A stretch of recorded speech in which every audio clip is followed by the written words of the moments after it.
Professora, síndromes funcionais intestinais. O próximo, por favor. Bom, essas doenças hoje chamadas da interação cérebro-intestino, a gente ainda chama muito mais de funcional, talvez, que eles, que passa então por esse eixo cérebro-intestino, o bloating, a dor abdominal, intestino irritável, a dispepsia funcional. A gente ficou mais com o intestino, o Barbucci mais com a parte alta. Mas essas doenças da interação cérebro-intestino, elas têm fatores, então, lá na vida, lá na nossa história, lá no início, fatores genéticos, culturais, ambientais, traumas na infância. Depois vem os fatores psicossociais. Então, eles não são em nenhum momento desconsiderados, mas conhecemos muito, né, o eixo cérebro-intestino, os fatores fisiopatológicos, desmotilidade, alterações sensoriais, alterações imunológicas, alterações da microbiota, da dieta. E isso leva tudo isso junto à apresentação clínica, o que o paciente vai apresentar, e para facilitar, Roma nos coloca as várias síndromes, desde o esôfago, ano retal, passando pelas vias biliares, para a gente tentar, dentro do quadro, encaixar esses pacientes do quadro de doenças da interação cérebro-intestino. Saiu lá embaixo, mas eu trouxe aqui hoje uma proposta, porque lá no DDW praticamente a gente não ouve mais doença funcional. Então, é doença da interação cérebro-intestino. Então, a minha ideia, Fábio, que a gente chama de DICE, né? A doença da interação cérebro-intestino a partir de agora. Perfeito. Claro, sempre falando que são as doenças funcionais. Mas é o termo que se usa. Vejam, eles colocam o tempo todo, DGBI. Quem não sabe o que é doença funcional, mas é da interação cérebro-intestino. Não se usa mais funcional. Trouxe essa proposta para que a gente comece a usar nas nossas aulas, nós mesmos, as doenças do cérebro-intestino.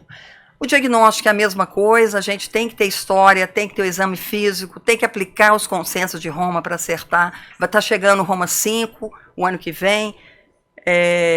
Avaliar muitos sinais de alarme. Então não muda, mas temos que classificar, ou pelo menos tentar classificar os nossos pacientes. Seguindo essa rotina, a gente acerta 98%, gente, é muito alta a sensibilidade desses critérios de Roma, sempre falando dos sinais de alarme. Aqui mostrado também os diagnósticos utilizados aí para cada subtipo da síndrome.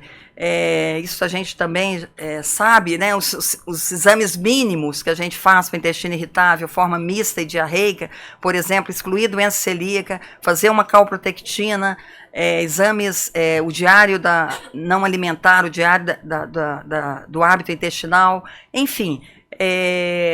Se fizer uma colonoscopia, sempre pedir com biópsia, aproveita a oportunidade, pede biópsia, existe a microcolite, o paciente vai se beneficiar com o tratamento. E na doença constipativa a gente ainda não tem nenhum teste específico, e aqui mostrando num consenso do AGA que a calprotectina fecal é recomendada de rotina nas formas diarreicas ou mistas, quando a gente suspeita de intestino irritável. Na forma com constipação, lembrar sempre da defecação dissinérgica, né, Carla? Então, os testes das desordens do assoalho pélvico devem ser pensados. Muito paciente com constipação sofre a vida inteira, ele tem uma defecação dissinérgica, melhora muito com a fisioterapia pélvica, muda a história desses pacientes. Então, pensar muito nesse tipo de diagnóstico, uma manometria, uma defecografia, claro, o tempo de trânsito colônico, mas se não é possível, a gente utilizar esses testes que ajudam muito no diagnóstico, tanto da constipação crônica como da síndrome do intestino irritável com constipação. Um good news no DDW, esse trabalho que envolveu, veja o N, né? O americano faz uns N que a gente inveja muito, apesar da gente ter gente, não teve esse pool deles, né? Mas no final foram 25 mil participantes e eles avaliaram aí durante 12 anos e de fato não mostrou nenhum aumento. O paciente com intestino irritável, apesar de toda essa fisiopatologia, ele não tem mais chance de câncer, nem de colo, nem de próstata, nem de mama. Então, nós ficamos tranquilos também que esse paciente a gente não está deixando passar um diagnóstico que no futuro poderia ser complicador da síndrome do intestino irritável. Barbucci, para você, um trabalho ali da professora De Cracker, lá de Lovan, no grupo do professor, está aqui.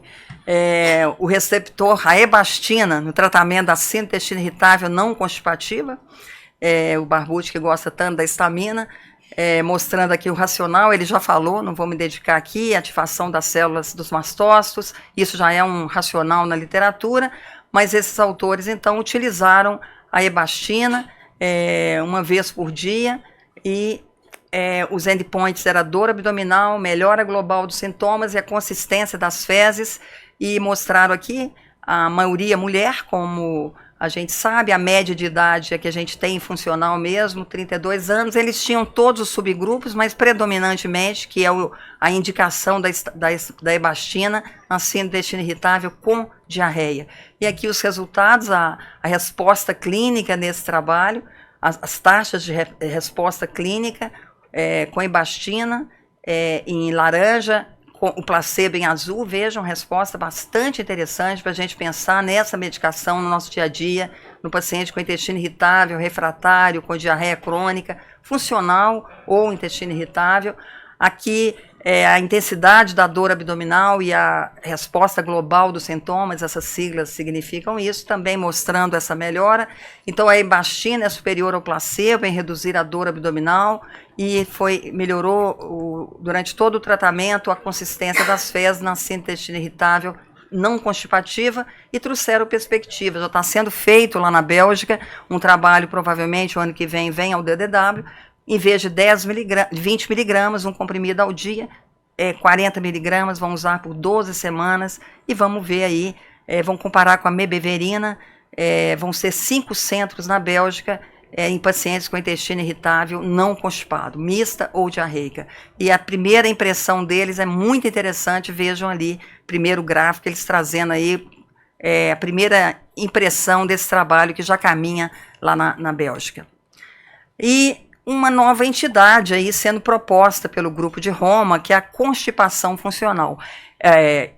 Ocasional. Esse é um trabalho do México, do professor Remes e colaboradores. O professor Remes é bastante conhecido aí no grupo funcional lá do México, e ele fez então esse estudo com características para associar a população do México. E por que ele fez esse trabalho? Porque em 2022 houve esse primeiro consenso, né, de constipação ocasional, que a gente não tem esse conceito assim claro, e mostrando então por quê.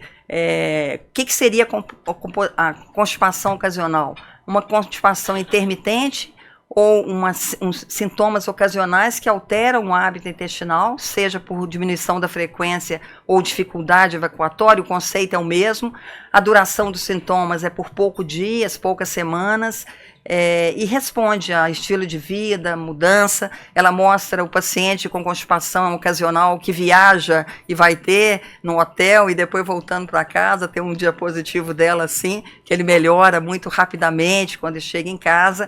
E com isso existe esse trabalho, vejam, publicado agora em maio desse ano, em março, desculpa, no Clinical Gastroenterology e Pathology, a percepção, definições e terapia da constipação ocasional. Vocês não conhecem tanto, porque a gente vive disso, mas esses autores são as nossas referências em funcional. O Douglas Dosman, o Brenner, o grande estudioso da constipação, Jan Tak, da Bélgica, o Aldi, enfim, de Wisconsin. Eles fizeram esse trabalho da constipação ocasional, foi apresentado lá pela primeira vez, então, mostrando essas percepções. Esse é o trabalho do guideline, do Roma, né, uma posição do Roma, sugerindo que eles vão trazer essa novidade para o Roma 5, né, porque é o grupo de Roma que se posiciona para a constipação ocasional, mostrando aqui do lado direito, nessa seta azul, os critérios que eles já estão se recomendando para a constipação ocasional. E a gente traz aqui, então, esses critérios, indivíduos que apresentam pelo menos um sintoma de constipação funcional, né, esforço evacuatório, evacuações infrequentes, tipo 1 ou 2 na escala de Bristol, muito tempo no vaso, pelo menos um na ausência de sinais de alarme, que ocorre de forma irregular e em intervalos. Ela não é tão crônica, não constante, como aquela outra constipação funcional, e isso leva o paciente a buscar ajuda. É o paciente que sente que é constipado, embora a gente vai falar, não preenche critério para constipação funcional. mas ele tem constipação ocasional. Então, o grupo do México, voltando ao México, descreve, então, esse trabalho. Foi um trabalho, então, que eles fizeram uma série de questionários clínicos de qualidade de vida em 4 regiões do México, Norte, Oeste, Centro e Sul, a junho de 2023. Vejam lá, eles encontraram mais em mulher, como sempre, né? Também na ocasional, 62% mulheres e 36,9%, né? 37% de constipação ocasional, vejam. Constipação crônica é azul, 10%, rarissimamente, que não enquadraria 41%, e nunca 12%. Então, é a mais prevalente das constipações, a constipação ocasional, aqui mostrando, então, mais comum nas mulheres, e a faixa etária, aquela que nós acabamos de falar do outro trabalho, né, 33 anos, que é a média mesmo dos funcionais. Os outros detalhes não vamos nos ater, mas apenas mostrando ali com a diferença, o P significativo. Então, esse novo termo a gente já pode adotar, de constipação ocasional. Tem o guideline da... então, no trabalho do México, eles fizeram essa pergunta: o que mais o paciente com constipação ocasional sente? Dor abdominal, no constipação crônica. Na ocasional, menos, um pouquinho, roxo. Na rara, muito pouco. E assim por diante. Avaliar dor abdominal, distensão abdominal, bloating, frequência baixa da constipação. E aqui mostrando que todos esses fatores foram mais comuns na constipação ocasional. Veja, então, esse termo aí que chega a partir do DDW com esse position paper da Roma associado a essa apresentação do DDW. Qualidade de vida impacta, quando a gente vai olhar essas duas colunas, na constipação crônica e na ocasional, igualzinho. Veja que o impacto é muito semelhante, ou seja, o que tem ocasional fica impactado do ponto de vista de qualidade de vida, tanto quanto o que tem a constipação crônica funcional, que a gente tem outros critérios um pouco mais frequentes para dar. Então, em conclusão, o paciente com constipação ocasional representou o tipo mais frequente de constipação nesse trabalho aberto, mais comum também em jovens, mulheres, que tem associado ansiedade, viagens, hospitalização, como cita, baixa atividade física, baixa ingestão líquida. A melhor resposta é o tratamento não medicamentoso. 25% desses pacientes vão precisar de medicação, e a constipação ocasional afeta a qualidade de vida, impacta tanto quanto a constipação crônica. A dor abdominal funcional, temos tempo, Fábio? Temos um pouquinho Dor mais. abdominal funcional foi um tema muito falado, esse DDW, independente do paciente ter alteração do hábito intestinal, que aí caracteriza a síndrome do intestino irritável, mas a dor abdominal funcional, tivemos a oportunidade de ver o professor Douglas Drosma, que é o coordenador de todos os consensos de Roma até agora, pelo menos até o 4, ele falando então da dor abdominal, dessa fisiopatologia complexa, mas que envolve fatores culturais, fatores emocionais, fatores da dor, cognitivos, humor, genéticos, etc. E quais são as 3 entidades que têm dor funcionais, né? A dor da doença do eixo cérebro-intestino. A síndrome associada à síndrome da indução do opioide, que a gente vê muito pouco aqui no Brasil, que se usa muito opioide, né? Outro dia eu estava lendo numa Folha de São Paulo, eu acho, que a síndrome da opioide está chegando cada vez mais, a prescrição no Brasil também triplicou, então a gente tem que ter cuidado, mas ainda vemos pouco essa síndrome associada aos opioides. A síndrome, a dor abdominal centralmente mediada, é aquele paciente que tem dor funcional, não tem diarreia nem constipação, então ele não enquadra no intestino irritável. E o terceiro, que tem dor e tem diarreia, constipação, forma mista, que seria o intestino irritável. Então, seriam essas 3 formas, e ele compara aqui a gravidade, por exemplo, da síndrome associada da dor abdominal funcional, sem diarreia ou constipação, com a síndrome do intestino irritável leve, severa ou grave, e vejam que a dor abdominal ela é muito intensa nesses pacientes com dor, tal qual aqueles que têm intestino irritável mais importante, porém, eles têm características muito semelhantes, as questões da influência do eixo cérebro-intestino iguais, então ele equivale muito a um quadro intestino irritável muito importante. Esse paciente vai chegar para a gente sem diarreia e sem constipação, ele tem um intestino normal, ele vai ter dor. Então, prestar atenção nesses pacientes que envolve esse espectro aí, muito importante. Aqui existe um algoritmo da ADA para chegar nesse diagnóstico ou de intestino irritável, ou de dispepsia funcional, que também dói, mas a gente está falando mais das síndromes baixas, ou da dor abdominal funcional sem outros fatores. Existe um caminho, que a gente não tem tempo aqui de dedicar a ele, mas muito interessante. E vejam, também teve uma mesa redonda fantástica, era intestino irritável e doença inflamatória intestinal.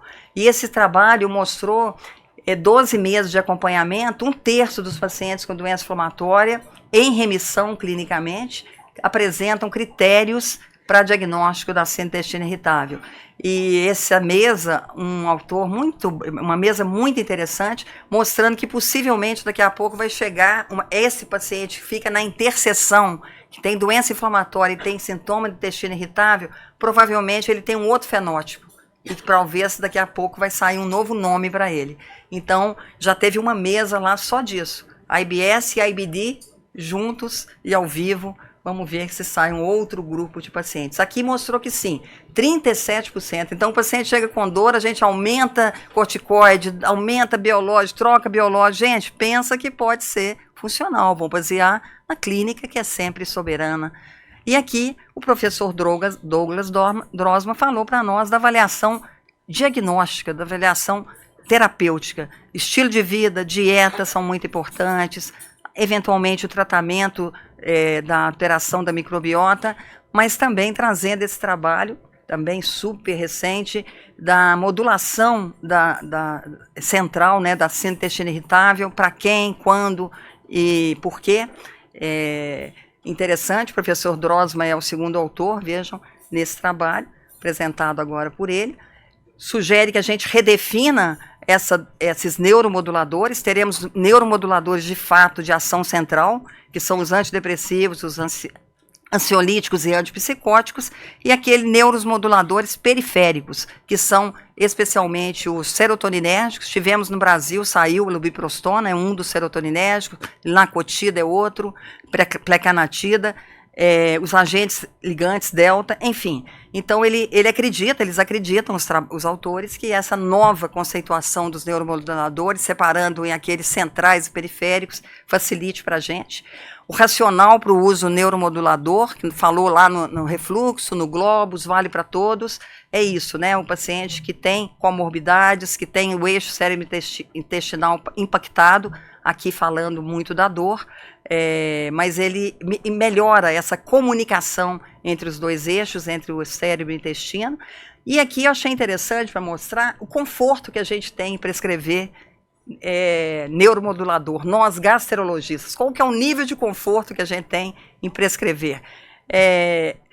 Tricíclicos a gente é muito confortável, assim, a gente tem liberdade de prescrever tricíclico. Sabemos que vai ser fácil, a dose é baixa, e é um passo que vai chegando mais para frente, a gente tem muita dificuldade. Então, nos antipsicóticos, ansiolíticos, a não ser que a gente tenha um conhecimento fantástico que tem o Dr. Ricardo Barbucci nisso aqui, a gente realmente para pensar muito, eu vou encaminhar para o psiquiatra. Mas o tricíclico, o serotoninérgico, a gente tem essa liberdade. Vejam ali, que interessante esse diapositivo.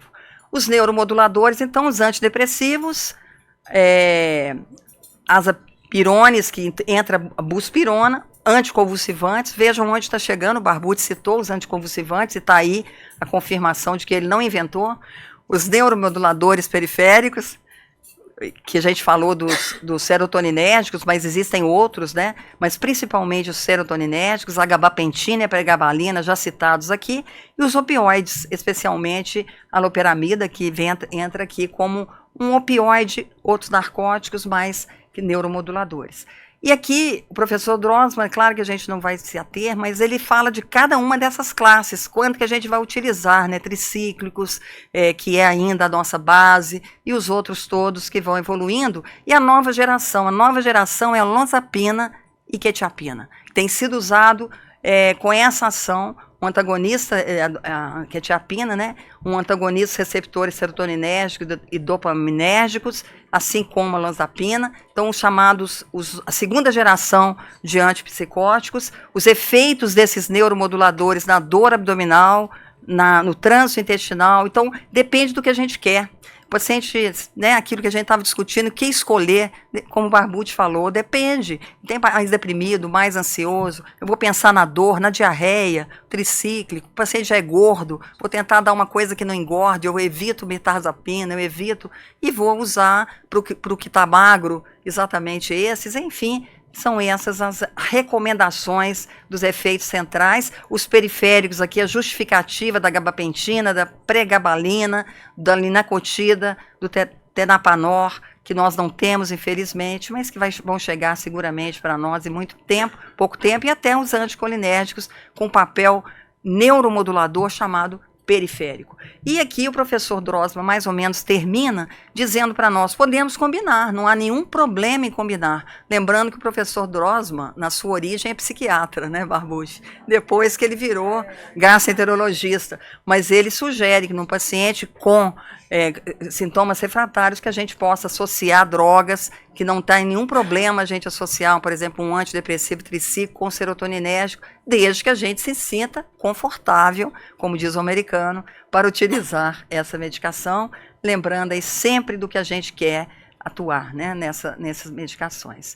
Aqui apenas por que a gente vai aumentar, por que a gente vai usar uma buspirona, por que a gente vai utilizar uma gabapentina, por que a gente vai utilizar um antipsicótico ou a duloxetina, né? Basicamente, esse diapositivo ficará aí gravado para que vocês tenham essa possibilidade, uma escolha mais racional na neuromodulação dos nossos pacientes. Fabuloso. Fábio, eu acho que o tempo nosso está acabando. Teria uma apresentação sobre bloating, mas a gente deixa o bloating, né? A gente vai deixar o bloating para um dos circuitos que a gente vai ter, que a gente vai fazer bloating e intolerâncias alimentares, que a gente já vai fazer junto aquele projeto. Eu acho que isso vai enriquecer.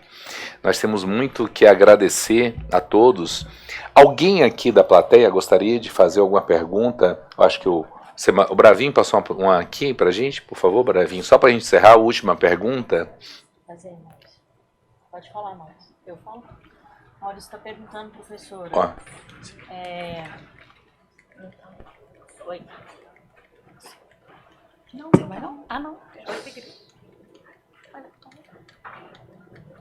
Pode. Deu? Pode falar. Ele está perguntando como que é a questão de probióticos no tratamento do H. pylori. Se tem alguma... Eu só queria chegar no final da minha aula, depois termino, encerro. Isso daí.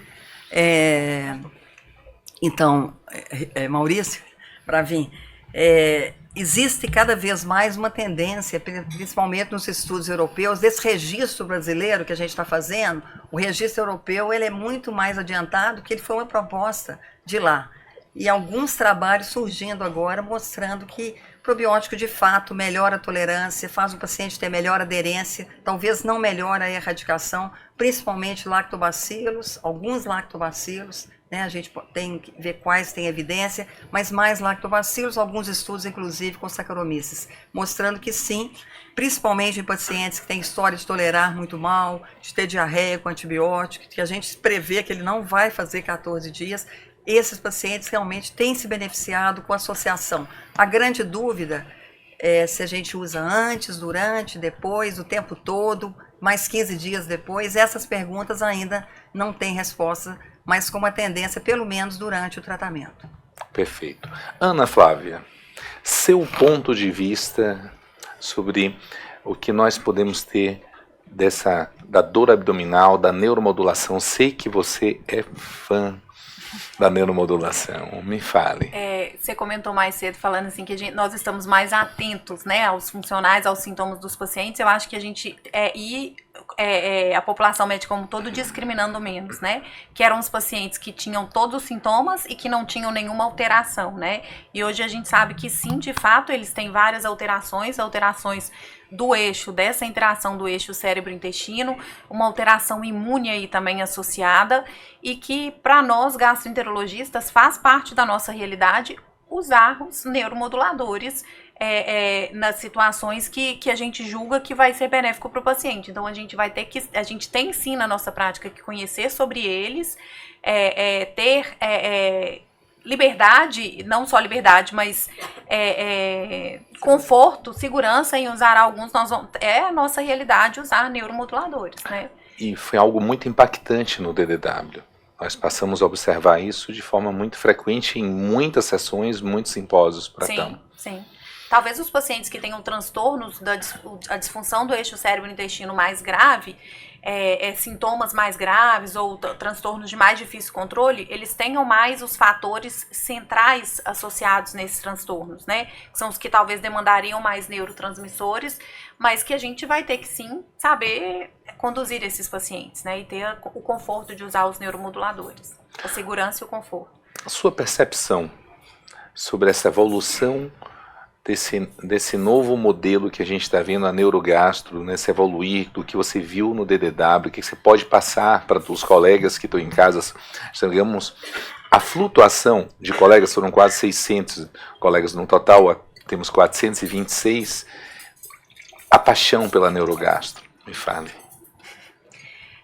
Que quando a gente começa de fato a estudar e entender o tanto que a fisiopatologia de fato explica os sintomas dos pacientes, eu acho que a gente tem muito mais empatia com o paciente, a gente consegue entender melhor o que o paciente está nos falando no consultório, e o nosso grande público de consultório, né? Porque a prevalência dos pacientes que têm transtornos funcionais, da disfunção do cérebro-intestino é muito alta, né? Então a gente poder estudar e se dedicar um pouquinho a entender esse eixo cérebro-intestino, entender a neurogastroenterologia, só nos acrescenta na nossa prática diária, sem dúvida nenhuma.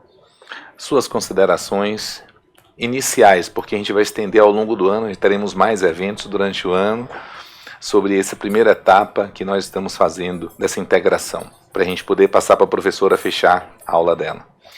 As minhas considerações são que vamos cada vez mais nos aprofundar nos transtornos da neurogastroenterologia, eu acho que isso aí é fato, que todos tenham a possibilidade de acompanhar com a gente não só o Olhar 360, mas todos os outros projetos do NAFAD, que com certeza a gente todos nós sairemos muito melhores, né? Melhores gastroenterologistas, sem dúvida nenhuma. Mas gratidão por você engajar nesse projeto de forma tão incrível.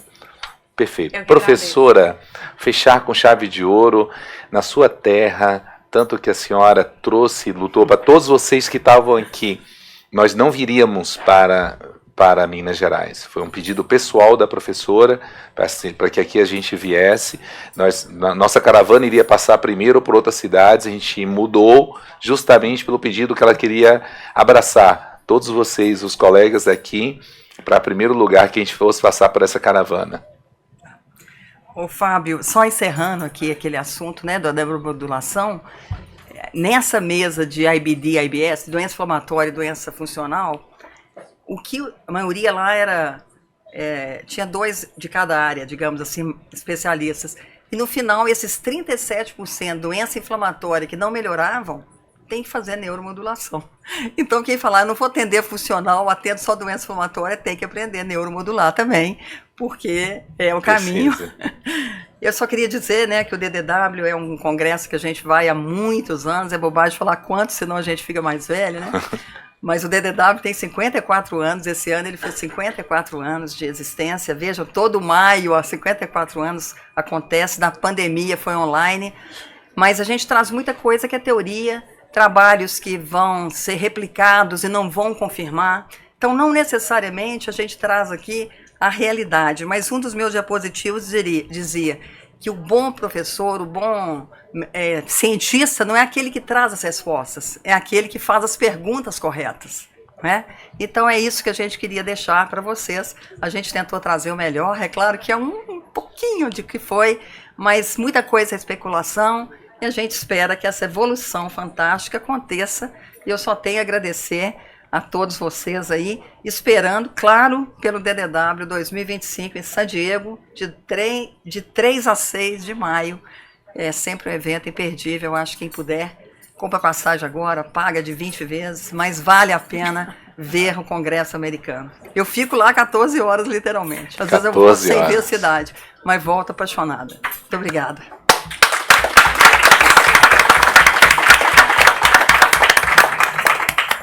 Querida Carla Granja, pode colocar? Suas considerações, minha amada. Depois de tudo isso, né, nós é que estamos aqui todos, né, impactados e de boca aberta com todas essas novidades, mas eu queria contar para vocês e convidar vocês que tem muito mais ainda. O Fábio sempre coloca desafios para nós. Então, eu vou dar um spoiler. A gente tem pela frente um evento só de neuromodulação, que eu acho que já faz falta isso, né? Para a gente aproximar, trazer essa proposta de neuromodulação para o gastroenterologista. E logo agora, nessa próxima quinta, nós vamos falar sobre DRGE inconclusiva. Aí, professor Barbucci, eu vou falar sobre os critérios de Milan. E que está incluído aí nas evidências adicionais da DRGE conclusiva. Quando eu tenho diagnóstico de DRGE, eu já sei o que fazer. Quando está contra o diagnóstico, e o que eu faço com a zona cinzenta, com a DRGE inconclusiva? É isso aí que nós vamos conversar na próxima quinta-feira. E nós temos aí já também uma novidade muito legal, uma interface com cirurgiões que já faltava há muito tempo, que é o Consenso de Pádua. Nós tivemos aí a apresentação no DDW, eu assistia e, ao mesmo tempo, assim, eu salivava, assim, de ouvir aquela palestra maravilhosa com todos os nossos ídolos aí. É um consenso que teve uma participação do professor Herbella, do Brasil, então isso para nós é maravilhoso, né? Ele é excelente. E vai trazer aí a alta resolução, o que a gente espera no pós-operatório da doença do refluxo e da bariátrica. Então, nós vamos trazer isso daí, coisas que a gente já falava nos nossos cursos, mas e o consenso traz batendo o martelo dos achados na manometria de alta resolução. Então, tem coisa boa demais pela frente em 2024 ainda. E a gente convida, vamos voltar só ao slide, só para a gente poder encerrar, a gente convida vocês, aqueles que ainda não fazem parte desse projeto que é a doação da APSEM, e o NAFAGE e a LACE, a associação nossa, é o canal da Neurogastro. Lá vocês vão ter um arsenal de informações, é um verdadeiro NAFAGE-Flix, que nós elaboramos, né, professora, em 4 anos. Foi um projeto que é um propósito de compartilhar, de dividir experiências e fazer com que muitos colegas não possam perder algum evento. Alguns de vocês aqui de Minas estiveram aqui, mas outros não puderam estar. Muitos do Brasil que não puderam assistir hoje vão poder assistir esse evento daqui a algum tempo. Lá, a partir dessa semana, já vamos ter um evento maravilhoso que tivemos com os otorrinos, no qual a gente trabalhou muito com essa interface com o otorrino, com manifestações extraesofágicas. São mais de 300 conteúdos ricos que nós criamos exatamente para impactar cada um de vocês com a nossa paixão. Eu acho que se a gente pincelar com a paixão e fazer as perguntas certas, muitos poderão ajudar muita gente. A gente conversou há muito tempo, né, professora? Nosso alcance é nas nossas mãos, mas a nossa informação, nossa generosidade vai chegar muito mais longe. Agradeço a todos vocês que tiveram conosco nessas 3 horas e 30 minutos. Agradeço a todos vocês que estiveram aqui nas praças, que estiveram conosco, a todos vocês que nos acompanham. Convido para esse grande momento na quinta-feira, a gente vai se posicionar, como a gente vai trazer esse diagnóstico correto. Acompanhe as nossas redes, muitas coisas virão pela frente. Temos muitos desafios, né, professor, esse ano, muitas coisas maravilhosas planejadas por esse time da Neurogastro. Um forte abraço, um final de semana abençoado para todos vocês. Queridos mineiros, gratidão pelo grande encontro, esse caloroso. Vocês vão poder agora almoçar conosco, jantar só mais tarde, e teremos uma tarde maravilhosa. Um forte abraço e que tenhamos sempre encontros maravilhosos, que eu possa voltar mais vezes com Carlinha aqui em Minas e receber esse amor de vocês, tá bom? Tchau, gente.